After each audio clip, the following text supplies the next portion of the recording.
Peace and blessings, family, and welcome to Labors of Love podcast, the Fatherhood series. We are here to inspire, uplift, and enlighten. Each episode, we will be hearing from fathers sharing their perspectives and experiences on all aspects of the fatherhood journey. This evening, I have the privilege of speaking with Sundiata Ture. He is a plumbing teacher at Suitland High School and has been on staff since December 2018. He exhibits superb leadership skills and enthusiastically volunteers for a wide range of duties and committees. Mr. Ture is a graduate of Bowie State University and completed 900 hours of community service through AmeriCorps while enrolled there. He graduated in 1998 and began his teaching career as a third-grade teacher in the District of Columbia. After teaching 3 years there, he joined the Prince George's County Public School System, where he taught for approximately 4 years. Mr. Ture was very enthusiastic in pursuing 2 careers, teaching and construction. He is a 4th-generation carpenter and a licensed general contractor. He has also worked many years as a mechanical engineer. Mr. Ture has earned various awards, recognitions, and accolades. His awards include Teacher of the Year at 2 schools and Runner-Up Teacher of the Year at a 3rd school. He was an honorary member of the Girl Scouts of America, a founding member of the Concerned Black Men of Prince George's County, Maryland, and has volunteered for several rites of passage programs in Baltimore City. He was recently awarded Father of the Year through the Fatherhood Forum at Prince George's County, Maryland, 2018-2019. In addition to the many awards and accolades that Mr. Ture has received, he found time to enroll in the Master Gardener program through the University of Maryland, and he has taken several wilderness survival courses. He is an avid reader and has an extensive book collection. Mr. Ture is a proud father of 4 beautiful children and is currently raising 2 of his youngest sons in Prince George's County, Maryland. He is frequently seen in the community spending quality time with them. He has often stated that his children are his greatest achievement in life. Thank you for joining us. Welcome. Peace and blessings, family. I am so glad that we have this evening Sundiata Ture. Welcome, Sundiata. Thank you, ma'am. Thank you for having me. So prior to becoming a father the first time, what were some of the messages or what was the understanding about pregnancy and childbirth? The understanding and the messages were zero. It was a sink or swim situation. So, like so many of our other brothers and sisters, we were thrown into the pool, and it's sink or swim. We didn't share a lot of information family-wise. Friends, I was one of the few people at the time still in college who, was expecting. So I couldn't rely on friends for information. It was a sink or swim. I mean, we were out there and we had to learn everything as we went along. Yeah.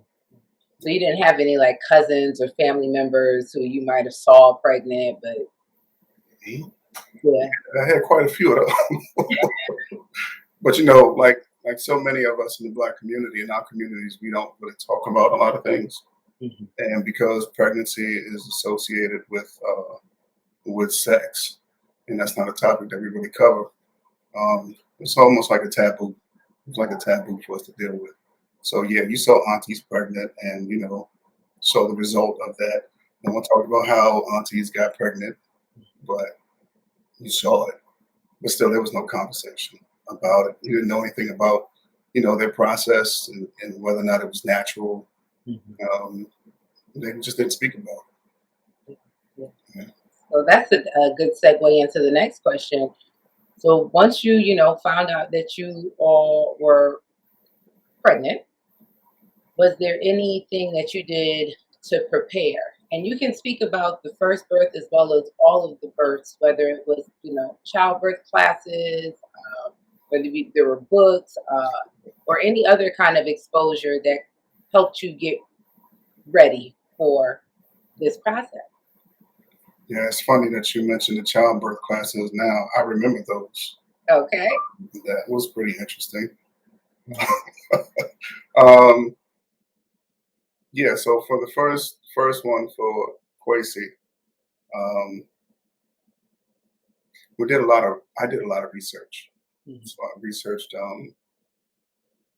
I pretty much had an idea of how I wanted the birth to go.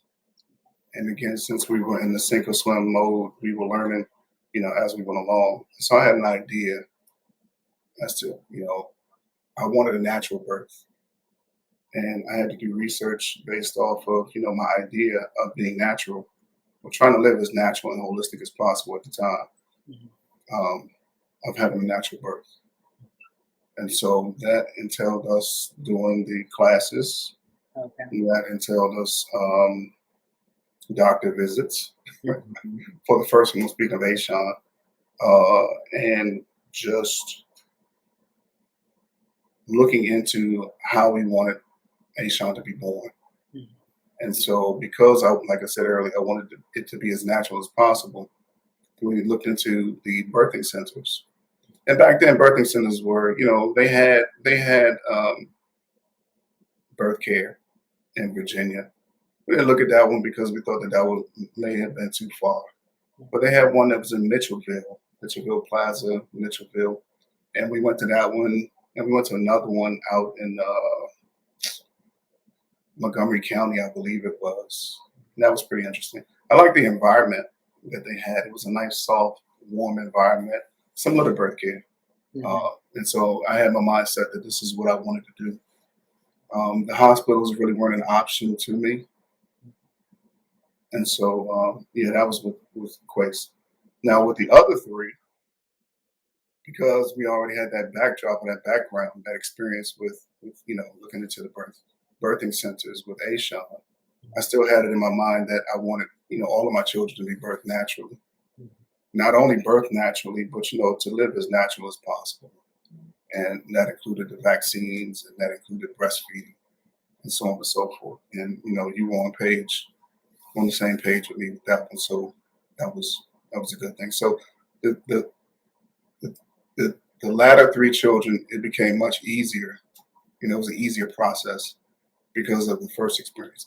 And I must say, even though we had the first experience of wanting it to be natural, it didn't quite turn out like that. Yeah. So before we jump into the actual birth experiences themselves, you mentioned natural several times. So I definitely want to get your understanding and definition of what that means to you, because again, there different people have a different understanding of that. Yeah, natural, real simple. If you can go back to your folks, your tribe, or wherever in Africa 400 years ago, how did they have children? Real easy. So we're talking about unmedicated. We're talking about no Natural, interventions. We're natural talking childbirth, vaginal about childbirth. vaginal births. Okay. Yeah, we're talking about no medication, like you said. Um, we're talking about, and we'll get into this later too. A nice, soft, warm environment for a Mhm. child to be born into. Um, we're talking about a support system all around you to bring the new life into this side. We're just talking about as natural as possible. We're talking about no vitamin K shots. Mhm. We're talking about no immunizations, and talking about just being natural. Mhm. Yeah. Okay. So now that goes into what were the environments in which the births took place, and what were some of the contrasts uh, in your experience? Yeah, that's a good question right there. Well, as I said before, as much as we wanted to be natural with the first one, Ashawn, it didn't quite turn out that way. It turned out that his mother had a rare condition in which she felt contractions. She had contractions but felt no pain. Mhm. And so she was having contractions, and Ashawn was about 2 weeks past his due date. And she was having contractions, but she felt no pain. I don't know how that works as far as birth is concerned, and maybe you can elaborate with folks, but if you don't feel any pain, it's kind of hard to get those signals to, do what you need to do as far as birthing the child. And so, because of that condition, and also because of the fact that he was too big to come out of the vaginal canal, they said that they needed to do a C-section on him. And so he was the only child of mine that we had at the hospital. And that hospital experience was very, very, very, very interesting. I remember washing my hands. I remember putting on the gown, the gloves and the mask and everything. And I remember being in a room. It was a room that was empty except there was a table in there, and I think they had stirrups, so she could put her legs up on and everything. And there was a huge curtain, but the curtain was about midway from her body, well, right below her breast. And the curtain shielded her so that she couldn't see what the nurses and the doctor were doing down. And I was on the other side of the curtain with her. And I remember her saying that it was very cold and it was ice cold in the room. And I'm describing this to describe the contrast when I have other children. And so it was cold. I was cold. She was cold. She was shivering. And I remember, and during the process, I looked over the curtain. Of course, I'm going to peep. So I looked over the curtain. And I remember seeing the doctors taking her insides and flipping them on top of her. And I was like, oh, this is not cool. This is not natural at all. Okay. Yeah. This is not natural. So to make a long story short, they bring him out. And when they brought him out, he wasn't crying initially, but then he started to cry. But then he sounded like he had fluid in his lungs. And so they took him over to a sink. So, this empty room, table in the middle, bed in the middle, whatever it was. Sink over here. They took him to the sink, wiped him off, and they took this contraption that they started sucking the fluids out of his lungs. So I'm watching this whole process, and at the same time, I'm trying to comfort her because she's like, "What's going on?" She wants to know a detail, step by step, what's going on with her child. And so I'm going back and forth, and then they bring him to us, and he's still breathing, crying, but he still sounds like he has fluid in his lungs. So I tell them to the nurses, I say, "Look, he still has fluid in his lungs." She said, "Okay, well, let me see if I can get some more out of it." Takes him back over to the sink, does whatever. And then the mother got to hold him for all of but 5 minutes. And then after that, they took him away, and then she went to her room. So that was the first birth. Fast forward to the second, the last three. And so we decided to have Medea at the birthing center. We were fortunate enough to meet Marsha Jackson. Yes, we were. I love Marsha Jackson. She's family. I love Clyde Jackson. And can I give the backdrop to that story? No, because that's important. So we go into birth care, right? And, we had decided after our horrible experience that we had before with in Columbia, Maryland. It was the worst. So, we said, okay, well, we need to actually focus on and go to a place where the people look like us and they understand what we need. And we found that in Marsha Jackson at birth care. Marsha's the bomb. And so we walked into the office. It was just a regular office visit. And I don't know how that day we just happened to see Marsha of all people, right? And so we get in there and, I'm there. So I'm just there. And I started looking at her pictures in her office. And I saw a picture of Clyde Jackson. And I said, "That's Clyde Jackson." And she said, "How do you know my son?" I said, "We were in 6th grade together. We went to school together. That's Clyde Jackson. I remember exactly where y'all lived on the same street. I can point out your house to this day where y'all lived. That's Clyde Jackson." I was like, "Clyde Jackson is your son? Small world." And now his mother is our midwife. So all 3 births. Wow, this is crazy. And so that right there, I think, sparked a bond between us and Marsha Jackson. But the difference was night and day between the births. The difference was the long labor day that you had, us trying to drop one off and then pick you back up and rush you down to birth care. And we get there, and there's how about just to preface, how far away was birth care from where we live? Plus 30 minutes.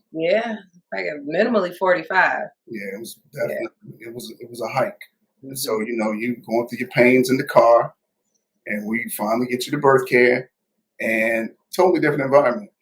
I mean, they have couches, they have beds, they have sinks, they have a place where you can eat. They have a spa, or what was it, a hot tub, a jacuzzi tub that you could sit in, and that was not my first experience at all. Like, in comparison, it was totally different. Right. And so with the first baby, Mania, and I might be, rolling into some other, No, please do.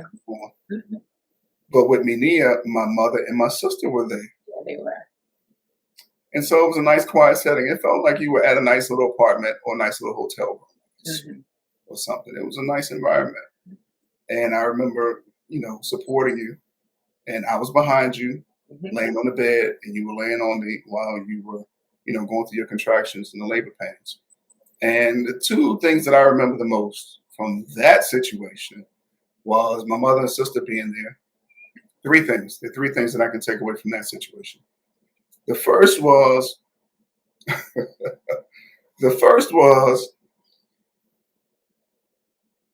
when you were having your contractions and you needed to have another contraction, and Marsha told me to stimulate your nipples. Yes.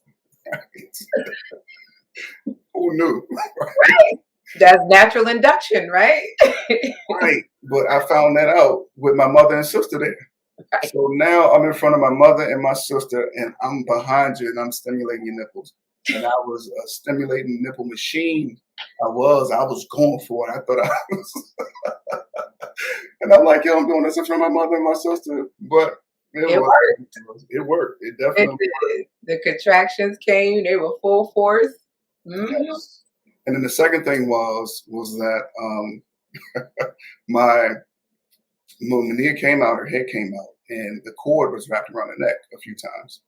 And so Marsha started to, unwrap the cord. She was a professional. She started unwrapping the cord, and my mother went bananas. She just was hysterical. And then she started, and ran out the room. She ran down the hall and asked my sister, can you ask her to get back in? And I think your sister was recorded. She was. We had the whole thing recorded still. Yeah. And so that was the second and the third thing. The second one was the cord being wrapped around Mania's neck, and Marsha, unwrapping and unwinding the cord. And the third thing was Mom just running out the room. And then when Mania came out, of course, she was healthy, and Marsha did an excellent job. And she came out into a warm, soft environment. We were the first voices that she heard, and the lights were dim. So it wasn't these bright lights in the hospital and these bright lights shining everywhere. It wasn't that at all. So she goes from complete darkness to a nice, subtle environment. And so that was cool. I thought that was pretty cool. And I got immediately. I'm sorry? And latched immediately. Yeah, and latched immediately. She was, so everything that I wanted to do with the first child actually came with the second, third, and fourth one. And I have to give a shout out to, well, actually, you know what? I'll save that. I'll table that. But for Ajani was, it's like, okay, so little lessons, right? So I had already been through the whole process of spoiling a child through the first one. Mm-hmm. Mom wants diaper genies. Mom wants, every little gadget and thing that you can imagine for the child. And so I had already been through that. And so now we're together and you want the same thing. Mm-hmm. And I'm like, okay, I know that we're going to trash this stuff in about a month or so, but you can't tell new moms that. And so to fast forward with the third child, he ain't getting none of that. He ain't need none of it. He ain't getting none of it. It was like, we don't need none of this. So that's a message for parents. Yes, all of that stuff. You need a carrier. It's very few specific things that you need, but outside of that, yeah. Don't do it to yourself. It's a market. People want to make money off the market. And plus, it's your first child. You think you need all this stuff. You really don't. So with Ajani, I say that to preface for Ajani. Ajani, we were like, we did this with Mania. Yeah. And beyond that, we're not even doing it at the birth care center anymore. We're going to do it in our house. So the same house that we're in now is the same house that Ajani was born in, is the same house that the last one, Olajide, was born in. Two different experiences, but both of them were beautiful. Yeah. And Ajani basically was born in our bed. Mm-hmm. And then Olajide was born in now Ajani's room. He was born in a room with bunk beds. I think we had. It was because of the positioning. We needed to anchor a different way, so it couldn't be laying down on the bed. I had to be squatting, holding on to something. So, yeah, we got stories. And then the beautiful thing about the second child, I'm sorry, Ajani, our second, was that we had the bomb doula, Maria Luz. Maria Luz. Yes. And we had Marsha again. Marsha made sure that she was at that birth. Marsha made sure that she was at all of our children's births. Yeah. No matter what her schedule was, she made sure that she was at all of their births. And so with Ajani, it was smooth going. You know, you pushed, you did your thing. I was still behind you, just telling you to breathe, and we got him out. And then with Ajani, I remember there was a delay in his breathing. And so that was a concern for me because it took him a long time. It took Marsha a long time to get him to breathe. She turned him over, she smacked him on the back, and then eventually he came around. So it was like, and I guess, you know, it probably only took a few seconds because I know I was out of it. I wasn't in that suspenseful moment. 10, 15 seconds, but when you're there and you're going through it, it seems like a lifetime. Yeah. It seems like, oh man, he wasn't breathing for 7 minutes. Really? 7 minutes? Yeah. So no, it was about you know, a few seconds. So he came out and we did everything for him, did the weigh-in and everything, and that was cool. And with Olajide, I guess the difference with Olajide was that I remember mainly that he was born in a different position. Like you were actually squatting for him. You were squatting in between the bunk bed. Trying to hold. Yes, he was the biggest one. Yes, and the difference was that the children were there. They were. We didn't plan on them. Yeah. But I remember specifically Ajani's eyeballs. How big his eyes were when he saw Olajide coming out. Yeah, he wasn't ready for that one, but he got that lesson though. Right. So, but all of them came out into a nice, soft, warm environment. The lights were dim. It was a comforting environment. I'm not sure if we played music or not. Maybe for Johnny, we might have music on, but it was just a soft environment. And of course, the first person or the first people that they saw were us speaking to them. So that was a beautiful, beautiful situation. No, indeed. So from those experiences, is there any kind of insight or wisdom from a preparation standpoint that you would give to soon-to-be fathers or fathers who this might be their second or third, but they want to go about it naturally? Is there any information or wisdom you'd like to share around that? You can do your research. That's the main thing. You got to do your homework. Do as much homework as you possibly can and learn both sides, pros and cons. Not only do your homework, but don't be intimidated. Like I was never the type where people could intimidate me to tell me, doctors especially, you know, thinking that they know better than me in my research. In my mind, you know, I'm a very logical person. I can figure things out. And so when I put one and one together and I get whatever I get, I got that. And you can't tell me otherwise. If I have to have these children, we got to have these children by ourselves. We're going to make it happen. So don't be intimidated by anything else or anyone else, you know. And third is probably make sure you're there. Be present. Be present as much as you possibly can be. Just play an active role in the whole process. So before you go, please share with us some of the things that you have going on, some of your projects, and how people can get in touch with you. Well, right now I am working as a plumbing and carpentry teacher for a public school system here in Maryland. And my main goal is to reach and teach the youth and teach them trades. I think that trades are very undervalued in our community and our society. and just looking at our people in our history, prior to 1940, 1950, we basically existed and um, maintained our communities off of trades. Even the females, not just the males, but it could be. I remember my grandmother. My grandmother used to do crocheting and knitting. She used to crochet and knit things for people, like males and females. We always had a trade, and those trades were always got us by. You know what I'm saying? So I'm not going to knock college, even though I'm not a fan or an advocate for it for my own reasons.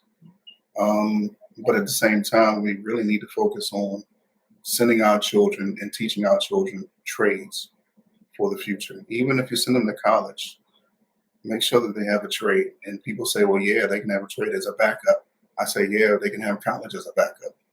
So make sure that they have some type of skills in which they could exist or continue to maintain using those skills. So yeah, I'm a teacher. I teach, and I find it ironic being in the environment that I'm in, the public school system, of course. And we're not even getting into that history. That's a whole nother animal right there. But being in the public school system, how we graduate students, and out of all of our graduates, only 30% go to college, but 70% don't. But the school system promotes college almost 100% to all of the 100% of the students. So it's crazy. It's just like, okay, well, what do we do about the other 70%? And I'm tired of going to 7-Eleven and having, young brothers 20 years old bumming me for quarters, when I know that there's something out there that they could be doing, working with their hands and being productive citizens. So right now I just work with my youth and promoting the trades, all the trades. People can contact me at ogundare.ture3@gmail.com. That's OGUNDARE.TURE, the number 3, at gmail.com. If you have any questions, just need to talk to somebody. Also, I want to put a plug in for birth care and Marsha Jackson.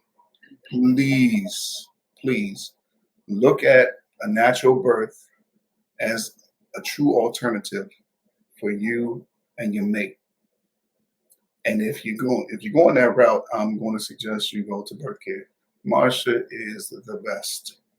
She'll give you her all, and you'll have a wonderful experience, I promise you.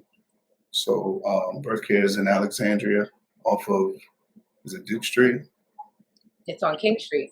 King Street. It's off of King Street in Alexandria, right across the bridge, right across the Woodrow Wilson Bridge. Yeah, Old Town. In Old Town. And all that. Mm-hmm. In Old Town, Alexandria. So put a plug in to Marsha Jackson. For the men out there, just a one-up for you. Just make sure that you are constantly around your children. You don't have to worry about them doing this or doing that. They're going to naturally gravitate towards you. So you don't have to be worried and pressed that they're not doing this or that the way you want them to. They're going to gravitate towards you naturally. And I think it was a book. It's either Deep Like the River or There Is a River. And I need to get this right because I keep quoting, citing this, and I can't remember which book it is. However, either book is good. Mm-hmm. One of them is a history book. The other book is a book in reference to our educational methods of African people prior to, post the Civil War. So either one of them are good. But anyway, they have the last chapter in there, and they talk about the Native Americans. And they were trying to figure out how the Native Americans, how the children retained so much of their culture. And they found out that they retained so much of their culture because they were constantly around their parents. No matter what those Native American people did, mother or father, they were always right by their side. And they found that it was even so strong that if you do that by the age of 7, there's no way that you can break their training from what they learned from their parents. So you can send them to school after the age of 7, and no matter what the school teaches them or brainwashes them, they always gravitate back to their culture. So always, as much as possible, just keep your children or your child by your side. They'll gravitate towards you. I greatly appreciate you taking a moment to be on the show. If anyone has, taken anything away from this, the value, definitely share. tell a friend, check us on the replay, all of those things. Let's keep this conversation going. Let's normalize these sorts of conversations so that we can be better prepared for these experiences. So thank you so much, Sundiata. You're quite welcome. Thank you again for having me. Indeed. Peace and blessings, family. Peace.